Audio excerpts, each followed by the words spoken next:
Drainage. And what would we all consider a fair punishment if Manchester City were found guilty?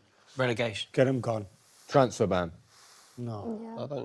I don't want them to get deducted points, especially this season. Maybe next season, but I want to win this one fair and square. Beggars can't be choosers, mate. Do you know what I mean? They can. I think a 3-year transfer ban. Bang. But again, this is it's quite funny we're talking about this because, like, you're saying, like, if City get found guilty of what you've just said, there's well over 100 charges. You could get found guilty of one thing and 999 others are completely fine. It would have to be what are we relegation, debating? though, Everything. Are we talking about if everything got found guilty on everything? Is that what you're saying? Or? Well, like the majority, like for those serious charges, because it's not just FFP, is it?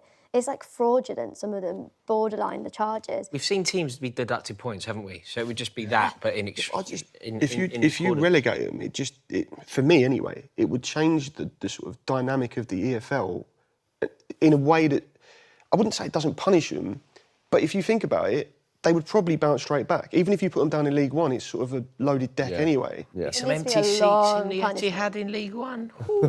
Did the EFL have to accept them? No, so we can only get given a points deduction that will relegate us. The Premier League aren't saying City getting relegated, that's the punishment. They would, in theory, give us a points deduction that would just take us down. There should be a points deduction for every season that they broke the rules, for every season. So for how many seasons they've broken the rules and that's been agreed, that's how many seasons that happens. Because it needs to be long term. I mean, like, I agree with you. I feel for the players because they're the ones who played and they deserve it. And I feel for the fans because you can't control it. Who I don't feel for is the club. And what about other fans that maybe, like other teams who are competing, they're never going to get those moments that you got, Luke. Those stolen, potentially. Stolen. I think the board took it away by sacking Mourinho, to be honest. Kieran, what is realistic?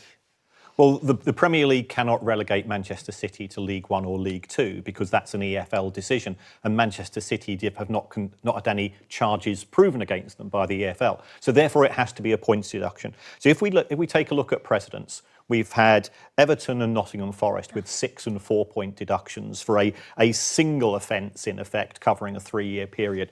The accusations against Manchester City cover a 9-year period, so it's far bigger.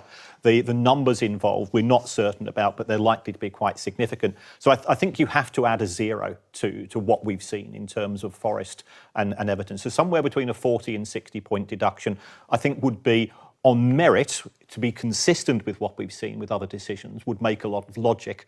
If they want to go further, then we don't know the severity. In the case of both Forest and Everton, they were to do with FFP purely. The accusations against Manchester City has already been hinted at, and this is why it's taking so long. Corporate fraud is a very serious accusation. The board of directors would have to go. You know, how can you be in a meeting room with other members of the Premier League, with the Premier League itself, of whom you're a shareholder, with this accusation being proven? And again, if you take a look at what happened with Juventus in Serie A, the Juventus board had to resign when they were claiming things about player wages which were proven to be untrue. So I think there's an honesty issue here, which would mean that if Manchester City are found guilty, and Manchester City, by the way, incredibly confident, as are the Premier League, but Manchester City are very confident, then the board has to go, and that could be a complete restructure of the club.